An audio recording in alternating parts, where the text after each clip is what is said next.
Esta noche estaremos hablando acerca de el hombre correcto y la mujer incorrecta. O podría ser lo contrario. La mujer correcta y el hombre incorrecto.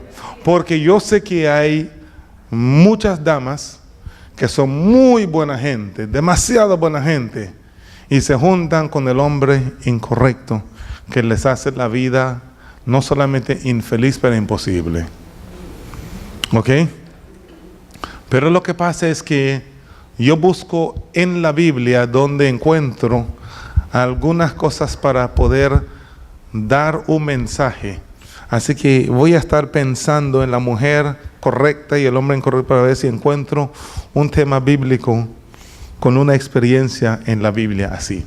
Por esta noche es el hombre correcto y la mujer incorrecta, pero en muchas de las cosas que vamos a decir se aplica a ambas personas. ¿Ok? Dice la Biblia en el libro de Amós, el capítulo 3 y el versículo 3, ¿qué cosa? ¿Andarán dos juntos si no estuviesen de acuerdo? Esto me dice a mí que muchas veces en el matrimonio, en la pareja, hay incompatibilidad. Dos personas deben andar juntos cuando están de acuerdo, pero muchas veces andan juntos por cualquier circunstancia de la vida. ¿Ok? Hay un sonido, un eco. Así que necesito que me arreglen eso, por favor. Gracias. Entonces, por circunstancias de la vida, a veces las personas se meten en estas situaciones. Y yo me acuerdo de mi tierra cuando yo era jovencito. Si una muchacha salía embarazada, por una noche de lo que sea, una noche, salía embarazada, en mi tierra nadie se hacía el aborto. Nadie. Hasta el sol de hoy no les gusta eso. Y gracias a Dios por eso, ¿verdad?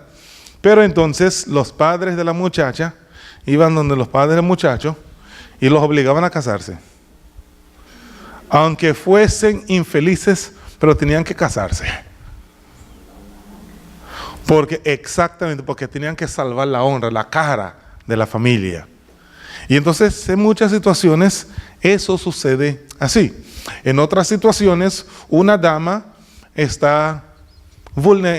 vulnerable porque está con 2, 3 hijos, está sola, necesita ayuda, y entonces hay algunos gallinazos, algunos hombres que se aprovechan, ¿verdad?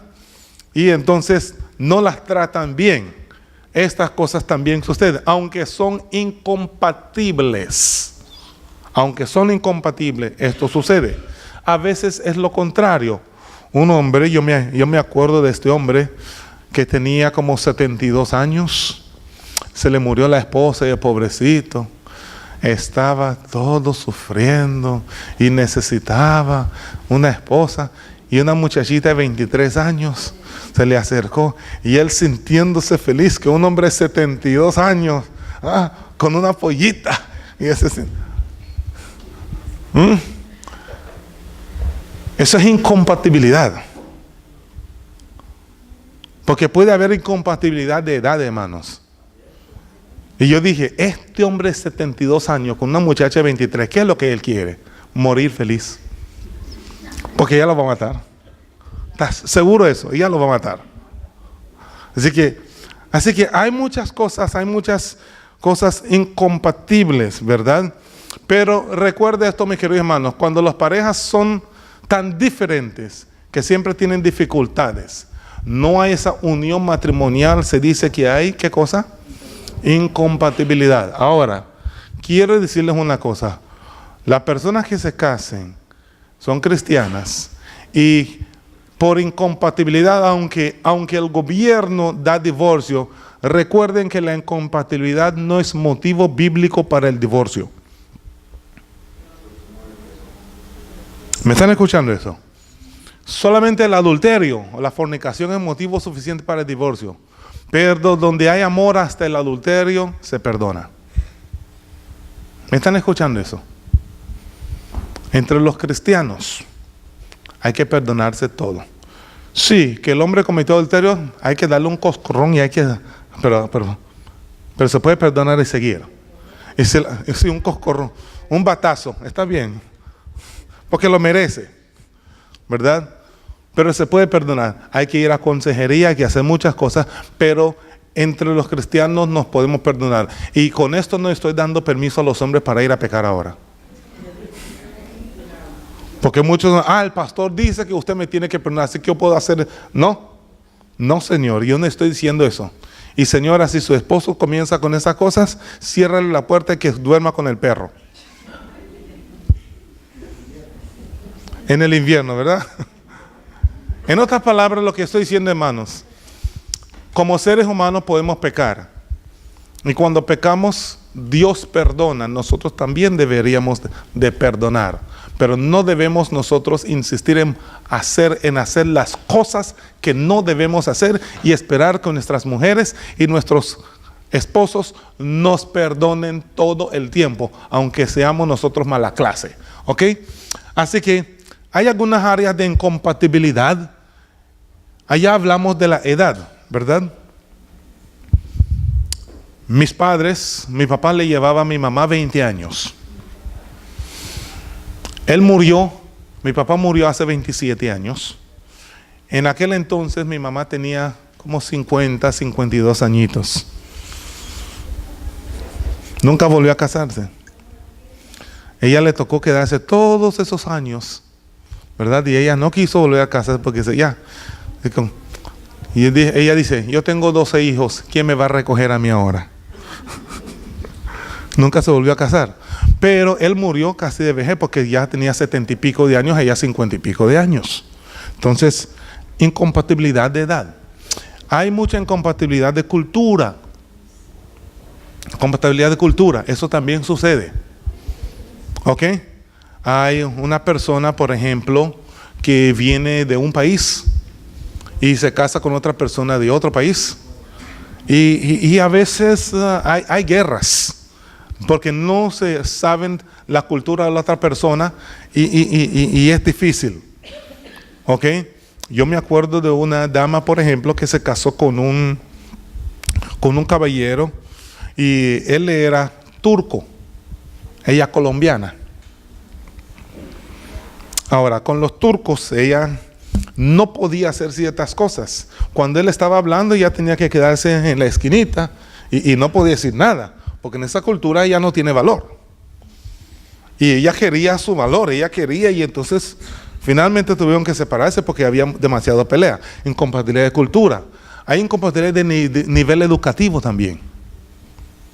Una persona, por ejemplo, que sea una persona universitaria y se casa con una persona que tiene poca educación o tal vez nada de educación, es difícil. ¿Por qué? Porque la persona universitaria va a querer decir, mire, como yo soy educado, yo digo las cosas. Y la otra persona se vuelve esclavo, etc. Hay muchas cosas. Yo he visto demasiadas cosas de estas. Así que incompatibilidad educativa. Ahora, eso no significa que si se casan van a ser infelices. Porque las personas deben aprender. Cuando mi esposa y yo nos casamos, por ejemplo, yo era universitario, ella no había terminado apenas su bachillerato, su nivel secundario. Pero nosotros decimos, nos vamos a casar y vamos a seguir estudiando. Y ella siguió estudiando, ella tiene una maestría lo mismo que yo. Así que ella está más preparada que yo ahora. Así que ahí está la incompatibilidad. Ahora ella se preparó mejor que yo. Pero estas cosas, o sea, uno debe saber lo que quiere en la vida. Porque si no puede haber eso. Incompatibilidad de raza. ¿Sí? Hace un tiempo, el ver a una persona de raza negra casarse con un blanquito era una ofensa. Maltrato en diferentes lugares. Todavía existe eso, ¿verdad? Hay incompatibilidad de personalidad. Y este es uno de los temas que a mí me fascina. Un día voy a darle a la iglesia un fin de semana solamente de la personalidad, unas 10 horas de personalidad. ¿Saben por qué? Porque muchas veces, vamos a tomar el ejemplo de estas dos personas, no sé cuál es su personalidad, pero ¿qué tal si esta persona es una persona sanguínea como yo? ¿Ok? Y el esposo es melancólico. Es un choque continuo. Es un choque continuo. Yo conozco una pareja que ella es sanguínea. Los sanguíneos somos locos y andamos y nos reímos y nos gozamos de todo. Los melancólicos y flemáticos son más calmaditos, observan, no dicen nada. Y entonces siempre, espera, ¿por qué mi mujer tiene que ser así? ¿Por qué no se calla la boca? Ella comienza a reírse. Pero son cosas que suceden porque hay una incompatibilidad. ¿De qué cosa? De personalidad. Y tienen que aprender, mire, no significa eso que la gente no puede ser feliz, sino que le va a ser mucho más difícil acoplarse, pero pueden aprender a acoplarse, inclusive con estas incompatibilidades. ¿Me están escuchando? Para mí la incompatibilidad más difícil es la incompatibilidad de edad, número 1, y la de creencias. ¿Qué es una incompatibilidad de creencias? Cuando las personas tienen creencias espirituales, religiosas, culturales, etcétera, muy diferentes y muy distantes y no se respetan mutuamente. No se respetan. Eso es difícil. ¿Sí? Yo crecí en una casa donde había incompatibilidad de creencias. Mi papá era adventista, mi mamá bautista. Y cuando nosotros crecíamos, mi papá quería llevarnos a la iglesia adventista. Mi mamá decía, no, tienen que ir a la iglesia bautista. Y entonces en el colegio nos decían que para estudiar en el colegio público teníamos que ir a la iglesia católica. ¿Qué sucedió? Todos los sábados estamos nosotros en la iglesia adventista. Todos los domingos en la mañana a las 8 en la iglesia católica y a las 10 de la mañana en la iglesia bautista. Así que crecimos yendo a las 3 iglesias. Y entonces venían los testigos de Jehová a la casa a enseñarnos. Cuando mi mamá cocinaba, entonces aquí tenía una olla.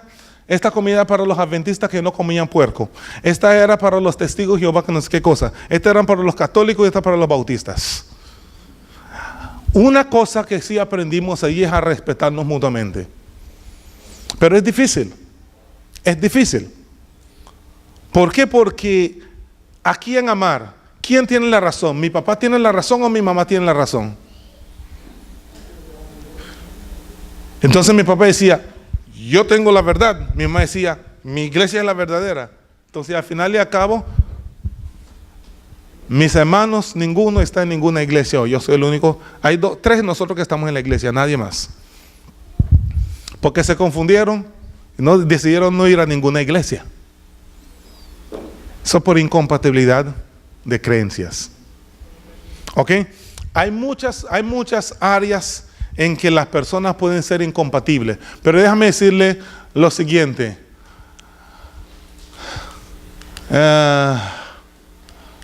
Voy a pasar a esta.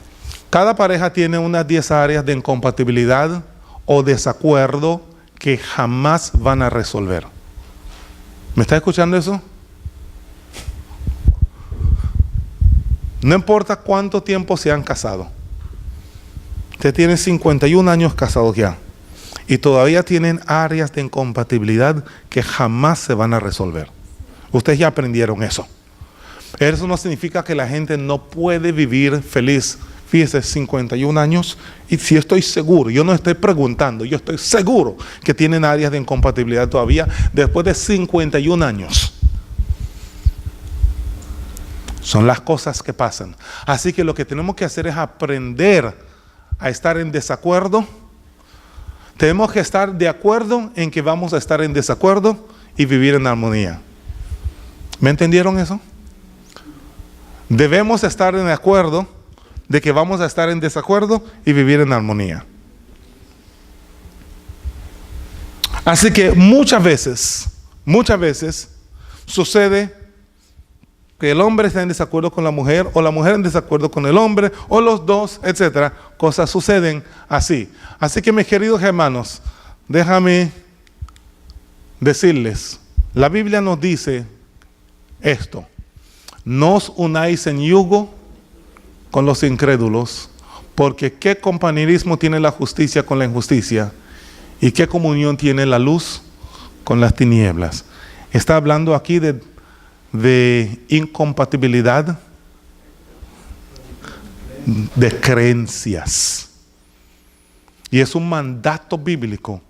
Ahora, hay personas que antes de ser cristianas se casaron y después decidieron unirse a cualquier iglesia. Eso se acepta, pero las personas deben aprender a vivir compatiblemente, aunque estén en desacuerdo en muchas cosas.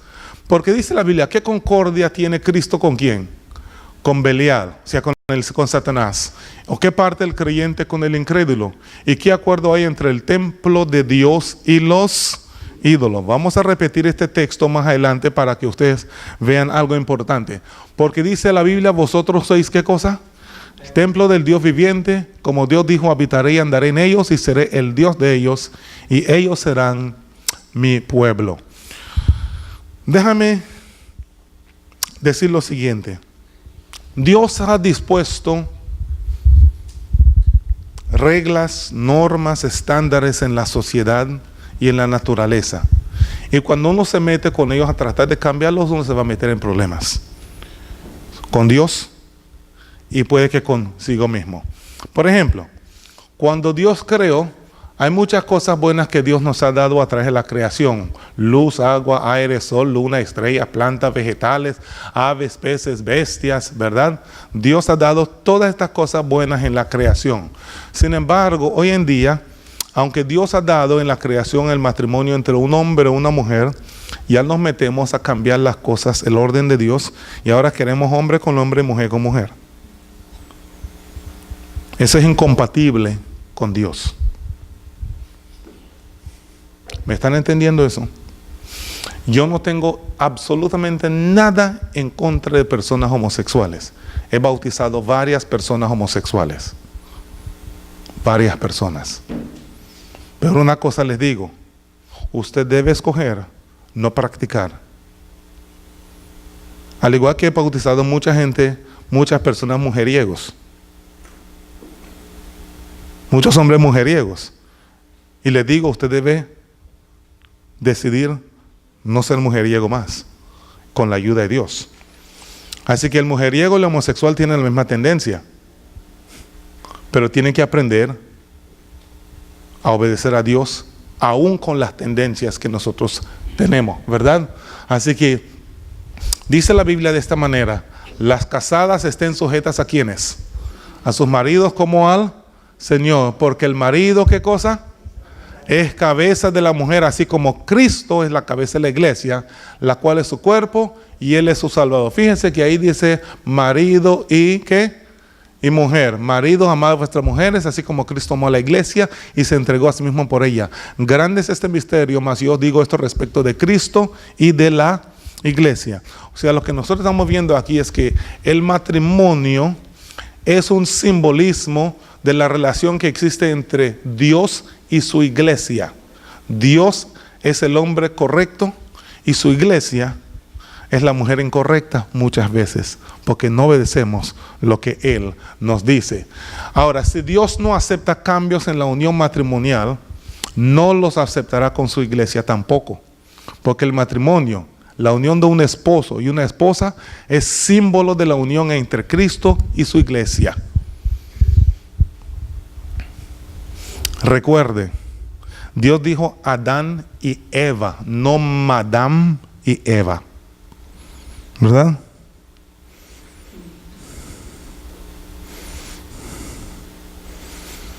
¿Sí me están entendiendo eso? Adam and Eve. Hello, not Adam and Steve. All right? Esto es importante que aprendamos.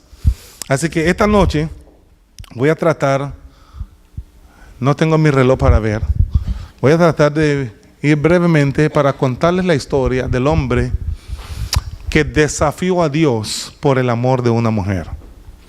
Un hombre correcto, cristiano, dedicado a Dios, pero que decidió salirse de lo que Dios le había dicho. Este hombre, su nombre era Acab. ¿Quién era Acab? Fíjese, él era hijo de hombre, rey de Israel, rodeado de consejeros piadosos. Este Acab, mis queridos hermanos, era adorador de Jehová, el Dios verdadero. Fue coronado rey de Israel. Y en otras palabras, él fue lo que nosotros podíamos llamar el sacerdote, el guía del pueblo de Dios. Hay algo que no me está cuadrando allí, no está, ok. Entonces podemos decir que como hombre que Dios lo escogió para hacer una obra importante como rey, él fue el hombre correcto. Un hombre correcto, ok. Sin embargo, dice en 1 Reyes capítulo 16 versículo 31 que él hizo algo que no estaba correcto. Dice, tomó por mujer ¿a quién? ¿Ustedes saben quién era Jezabel? ¿Alguna vez han escuchado de ella? ¿No? ¿Una diabla? Bueno, vamos a ver qué dice la palabra de Dios de quién era Jezabel. Fíjese, dice la Biblia que ella era hija de Etbaal, que era rey de los Sidonios, un pueblo pagano. ¿Ok? Jezabel también, no sé qué está pasando con Luis, hágale por favor. Que adoraba a Baal y a Asera, que eran dioses falsos. Era sacerdotisa de Baal. ¿Ok? Era una prostituta, era una hechicera. Ahora, su pueblo, los sidonios, eran enemigos del pueblo de Dios. Y el hombre de Dios decide casarse con esta hija del diablo. Él era el hombre correcto, pero ella, la mujer incorrecta, ¿verdad? ¿Cuáles fueron los resultados de esa unión? Al comienzo, aparentemente las cosas iban bien, ¿ok? Porque Acab tuvo con ella 3 hijos al comienzo. Uno era Joram, que significa Dios es exaltado. Ocosías, Jehová ha tomado mi mano. Atalía, dice a quien aflige Dios. O sea, todos sus hijos tienen nombre de quién? De Dios. Todos sus hijos tenían nombres de Dios. Pero al paso de los años, ella lo influenció tanto que él comenzó a apartarse. 1 Reyes capítulo 21, versículo 25. ¿Qué dice la palabra del Señor? Fíjese cómo dice. Leamos todos juntos. A la verdad ninguno fue como Acab, que se vendió para hacer lo malo ante los ojos de Jehová, porque Jezabel, su mujer, lo incitaba. Damas, ustedes pueden ser la mayor bendición o la peor maldición para sus esposos, sus maridos, sus amigos. ¿Me escucharon eso? ¿Qué dije? Pueden ser la mayor bendición o la peor maldición. Este era un hombre de Dios, pero se casó con la mujer incorrecta, equivocada. ¿Y qué fue lo que ella le hizo? Le incitaba a hacer el mal. Y dice la Biblia que él se vendió su alma a la diabla. No al diablo ahora, sino a esta diabla. Le vendió su alma, ¿verdad? All right. 1 Reyes capítulo 16, versículos 31 y 32 nos dice, fíjese, ¿cómo dice la Biblia? Lean conmigo por favor, ¿qué dice? Porque le fue ligera cosa andar en los pecados de Jeroboam, hijo de Nabat. Tomó por mujer a Jezabel, hija de Etbaal, rey de los Sidonios. Fue y sirvió a Baal y lo adoró. E hizo altar a Baal en el templo de Baal que él edificó en Samaria. Él le edificó templo a Baal ahora. Y este era el hombre que debería edificarle templos al Dios verdadero. Pero ¿a quién le edifica templo? A Baal. Según el Reyes 17 y 16 dice, y dejaron ¿qué cosa? Todos los mandamientos de Jehová su Dios. Y se hicieron imágenes fundidas de 2 becerros. Y también imágenes de acera. Y adoraron a todo el ejército del cielo y sirvieron a Baal. Dejaron a un lado los mandamientos de Dios. ¿Cuáles son los mandamientos de Dios? En primer lugar, no tendrás dioses ajenos delante de mí. Tenían otros dioses. En segundo lugar, no te harás ninguna imagen. Y lo hicieron.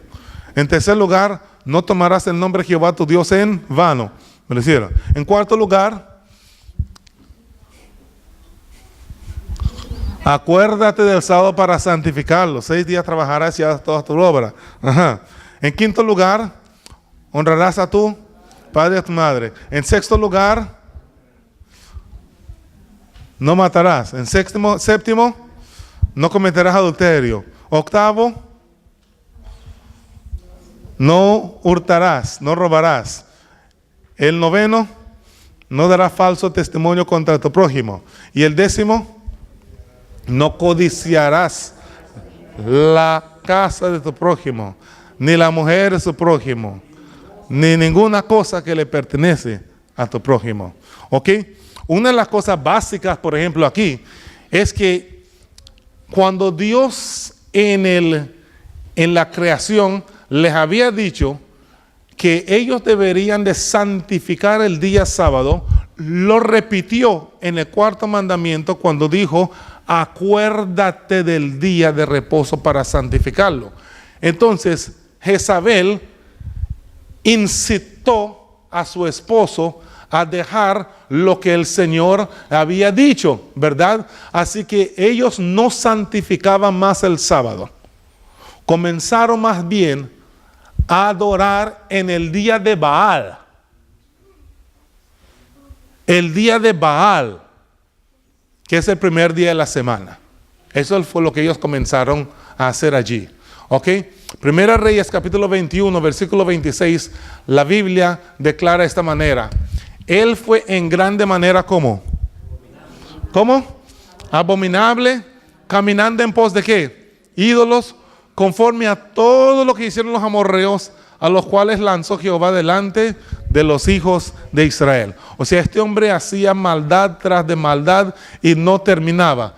Jezabel siguió en sus caminos de maldad, haciendo tanta cosa como le era posible. ¿Qué es lo que dice la Biblia? ¿Ok? Y dice, y viendo Joram a Jehú, dijo, ¿hay paz, Jehú? ¿Y qué respondió él? ¿Qué paz con las fornicaciones de Jezabel tu madre y sus muchas qué? Y ya la tierra, el pueblo de Dios se había contaminado por esta mujer equivocada.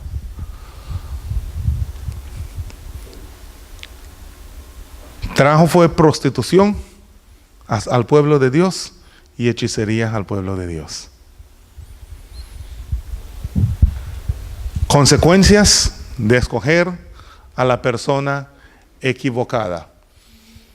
Porque cuando Jezabel destruía otra cosa, destruía a los profetas de Jehová. Fíjese, destruía a quienes, a los profetas de Jehová. Mató a todos los profetas de Jehová. Abdías tomó 100 profetas, los cuales escondió de 50 en 50 por cuevas y los sustentó con pan y agua. Porque ella decidió matar todos los profetas de Dios. All right? Más que eso, dice la palabra del Señor algo más. ¿Ok? Que finalmente Elías mandó a llamar al pueblo para que se congregaran en el monte Carmelo. ¿Y cuántos profetas de Baal habían? 450 profetas de Baal. ¿Y cuántos más? Y 400 profetas de Acera. ¿Y cuántos tenían de Dios? Los 100 que habían salvado. ¿Pero dónde estaban? Escondidos en una cueva. O sea que profetas de Dios no había en el pueblo. No había influencia de los profetas de Dios. Todo el daño que hizo. Jezabel entonces también rebaja las normas del pueblo de Dios. Cuando Jehú, uno de los generales del ejército, vino y la encontró, fíjese que dice la Biblia algo. Vino después Jehú a Jezreel y como Jezabel lo oyó, ¿qué hizo ella? Perdón, ¿qué fue lo que hizo? ¿Saben ustedes que la primera persona que se pintan los ojos en la Biblia es esta diabla? Y todas las mujeres que piensan que se ven muy lindas pintando los ojos, están copiando de la diablita Jezabel.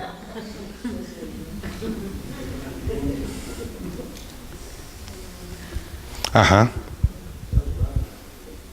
Ella es la primera persona en la Biblia que encontramos que se pinta los ojos. De ahí comenzó la costumbre de pintarse los ojos las mujeres. Con una persona que se rebeló contra Dios. Y ahora están tatuando los ojos y todas esas cosas. Cosas que hace, ¿verdad? All right. Así que esas son algunas de las cosas que vemos de Jezabel aquí, mis queridos hermanos. Pero Dios había dicho algo muy claro en cuanto a su pueblo, en cuanto a ornamentos y joyas, ¿verdad? ¿Por qué Jezabel se pintó los ojos? ¿Ah? Por una razón. Era un símbolo de rebelión contra Dios. Porque los hijos de Dios no utilizaban joyas. Entonces ella comenzó a pintarse los ojos y a hacer otras cosas como símbolo de rebelión de que ella no servía a Dios. Entonces cuando las damas hoy usan todas estas cosas, ellas piensan que es para belleza. Viene de eso, del simbolismo. Les voy a mostrar en la Biblia. Cuando Jacob regresó de la tierra de Labán su tío con sus 2 mujeres y sus 2 concubinas, fíjese, cuando Jacob regresó a casa, el Señor le dijo que se fuera y a Betel y le construyera un altar. Mi primer sermón que yo prediqué en esta iglesia, ¿recuerdan cómo se llama? Subamos a Betel. Lo prediqué hace un año, el sábado 12 de octubre el año pasado. Hace un año yo soy su pastor. Sí. Y dijo Dios a Jacob. ¿Qué fue lo que dijo Dios a Jacob? Levántate, sube a Betel, quédate allí. Haz allí ¿qué cosa? Un altar al Dios que te apareció cuando huías de tu hermano Esaú. Entonces Jacob le dijo a su familia y a todos los que con él estaban. ¿Qué les dijo? Quitad los dioses ajenos que hay entre vosotros, limpiaos y mudad, cambiad vuestros vestidos. Quiten los dioses ajenos. En eso me quiero enfatizar. Dice, ustedes van a venir a adorar al Dios verdadero. Quiten ¿qué cosa? Los dioses ajenos. Ok. Sigue diciendo la Biblia. Así dieron a Jacob ¿qué cosa? Todos los dioses ajenos que había en poder de ellos. ¿Y qué más? Los zarcillos que estaban en sus orejas, y Jacob los escondió debajo de una encina. ¿Por qué le dieron a Jacob los zarcillos? Él no les pidió zarcillos, no les pidió joyas. ¿Qué fue lo que les pidió? Los dioses ajenos. Entonces, ¿por qué le regalaron los zarcillos? Porque ellos consideraban todo eso como dioses ajenos. Por eso lo quitaron y se lo entregaron. Y ahora, si en el tiempo bíblico se consideraba Dios ajeno, entonces todavía hoy se debe considerar. No solamente eso. Cuando el pueblo de Dios salió de Egipto, llegaron al monte Sinaí, Moisés subió para recibir los 10 mandamientos, ¿verdad? ¿Se acuerdan? Y el pueblo se quedó y le hizo ¿qué cosa? Hicieron un becerro de fundición, un becerro de oro, ¿verdad? Cuando Dios bajó, Dios los castigó, destruyó el becerro y Dios les dio ciertas instrucciones. ¿Qué fue lo que les dijo Dios? Veamos eso en el monte Sinaí, lo que sucede. Éxodo capítulo 33, versículos 4 y 5. Voy a leerlo de la Nueva Versión Internacional. ¿Cómo dice la Biblia? Cuando los israelitas, lean conmigo por favor. Tan demoledoras, comenzaron a llorar. Y nadie volvió a ponerse ¿qué cosa? ¿Cómo así? ¿Por qué no se pusieron las joyas? Pues el Señor le había dicho a Moisés, diles a los israelitas que son un pueblo terco. Si aún por un momento tuviera que acompañarlos, podía destruirles. Diles ¿qué cosa?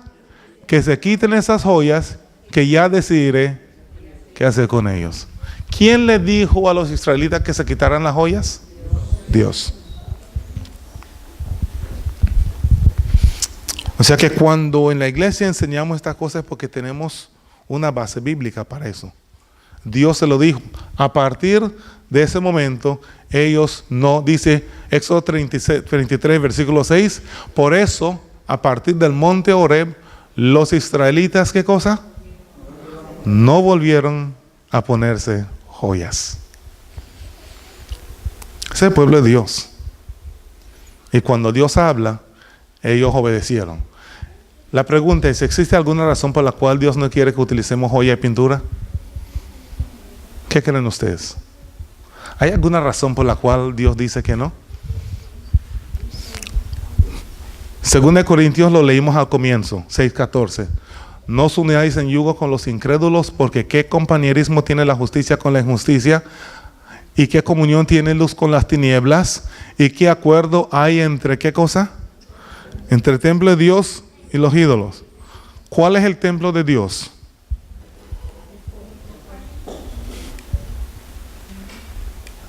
Según de Corintios 6, 15 y 16, ¿qué dice?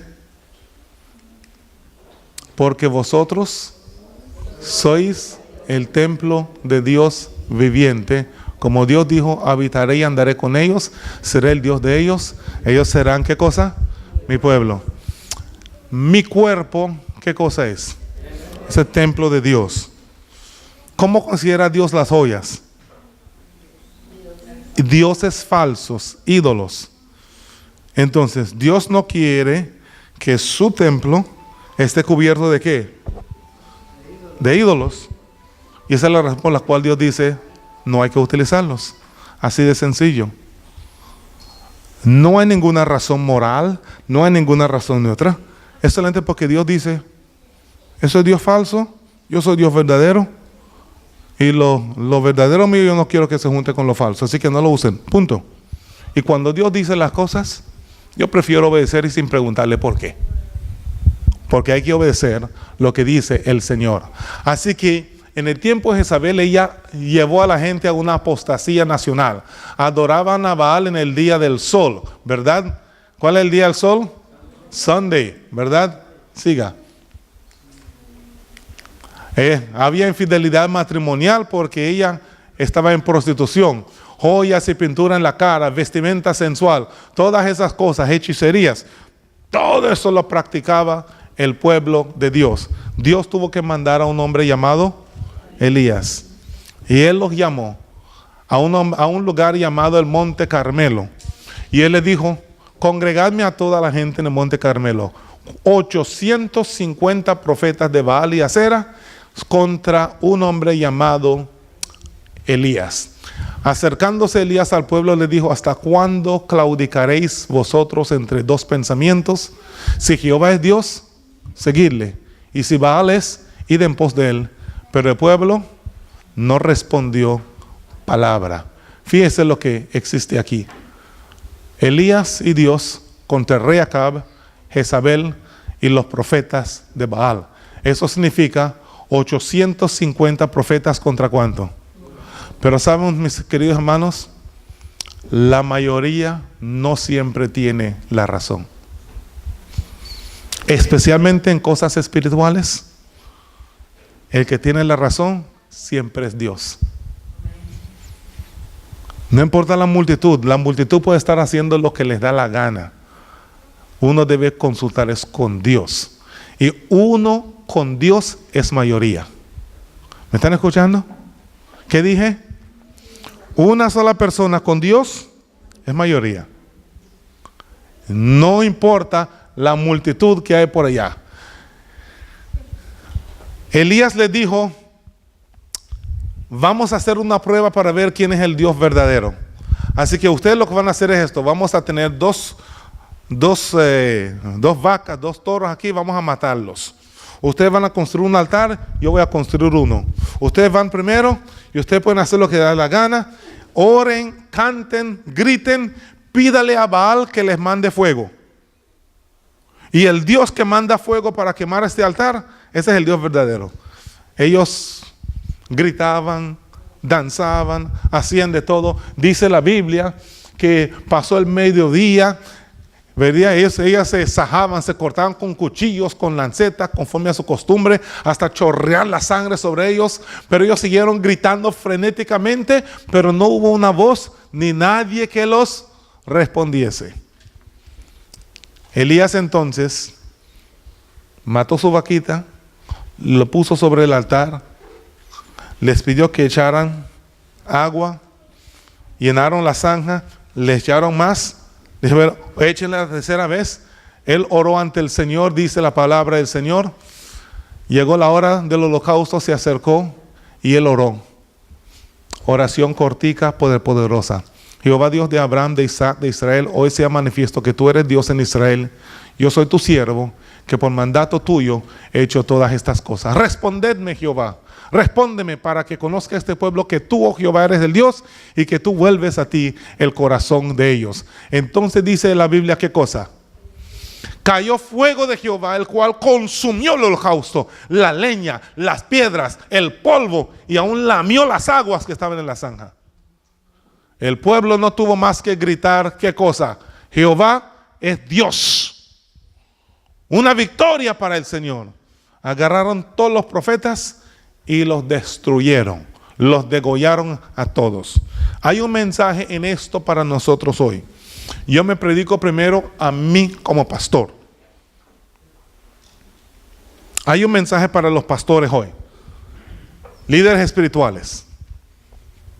En primer lugar para mí. La Biblia nos dice, mis queridos hermanos, no todo el que me dice, ¿qué cosa? Señor, Señor, entrará en el reino de los cielos, sino ¿quién? Que hace la voluntad de mi Padre que está en los cielos. No estoy criticando a ningún pastor porque yo soy pastor, pero les digo lo que dice la Biblia en cuanto a los pastores. Fíjense lo que dice la Biblia aquí. Muchos me dirán aquel día, ¿qué cosa? Señor, ¿no profetizamos en tu nombre? Pastor. ¿Y en tu nombre echamos fuera demonios? Pastor. ¿En tu nombre hicimos muchos milagros? Pastor. ¿Ah? Eso es lo que dice. Entonces les declara, ¿qué cosa? Nunca os conocí, apartaos de mí, ¿qué cosa? Hacedores maldad. Porque no es el que dice, sino el que hace la voluntad de su Padre. ¿Cuál es la prueba de la verdad? ¿Cómo distinguir entre los pastores, este pastor y los otros pastores o cualquier otro pastor de cualquier iglesia? ¿Cómo distinguir si nosotros estamos predicando la verdad o no? La Biblia lo tiene. En el libro de Ezequiel dice quiénes son los pastores falsos. Ahí lo encuentran. Hermano Luis, por favor. Fíjense lo que dice la Biblia. Ezequiel capítulo 22. Apúntenlo para que lo puedan leer en su casa. Dice así. Sus sacerdotes hicieron ¿qué cosa? Violentaron mi ley. ¿Qué más hicieron? Contaminaron mi santuario. Entre lo santo y lo profano no hicieron diferencia, ni distinguieron entre inmundo y limpio, y de mis sábados escondieron sus ojos, y yo era profanado en medio de ellos. Dice, esos son los pastores falsos. Eso es lo que dice la Biblia, no lo estoy diciendo yo, no estoy criticando ninguna iglesia, estoy diciendo lo que dice la palabra de Dios. Ahí está, Ezequiel 22, 23 dice, ahí se describe pastor falso. ¿Cómo se describen los pastores verdaderos? El mismo Ezequiel. ¿Okay? ¿Qué dice? ¿Qué van a hacer los pastores verdaderos? Lean conmigo, ¿qué dice? Enseñarán a mi pueblo a hacer diferencia entre lo santo y lo profano. Les enseñarán a discernir entre lo limpio y lo no limpio. Y en el pleito ellos estarán para juzgar. Conforme a mi derecho lo juzgarán, y mis leyes y mis decretos guardarán en todas mis solemnidades. ¿Y qué más van a hacer? La Biblia dice, los que apartan los ojos de la ley de Dios, no hacen distinción, esos son los que Dios no los quiere, porque están haciendo lo incorrecto. Dice Dios, si ellos son correctos van a hacer lo que yo le digo. Esta es la prueba, mis hermanos. Ezequiel 22 y Ezequiel 44. ¿Ok? Así que dice la Biblia, he aquí os envío ¿a quién? Elías el profeta, antes que venga el día de Jehová grande y terrible. Elías viene otra vez para predicar la palabra del Señor. Y la pregunta es, ¿hasta cuándo claudicaremos nosotros entre dos pensamientos? Esta noche les he predicado lo que dice la palabra de Dios. Depende de ustedes decidir lo que ustedes quieren hacer. Lo que sí yo veo es que nosotros, como personas que no estamos sirviendo a Dios como debemos, necesitamos una conversión y decirle a Dios: lo siento, me he equivocado, quiero enderezar mi vida. Hay una tarjetita que yo quiero que distribuyan. Tienen sus lapiceros, ¿verdad? Necesito otra persona que ayude al hermano a distribuir esas tarjeticas. Y necesito que ustedes tomen decisiones importantes esta noche. Cristo Jesús quiere ser nuestro Salvador, pero solamente puede ser Salvador de aquellas personas que deciden por Él, porque Él es el hombre correcto.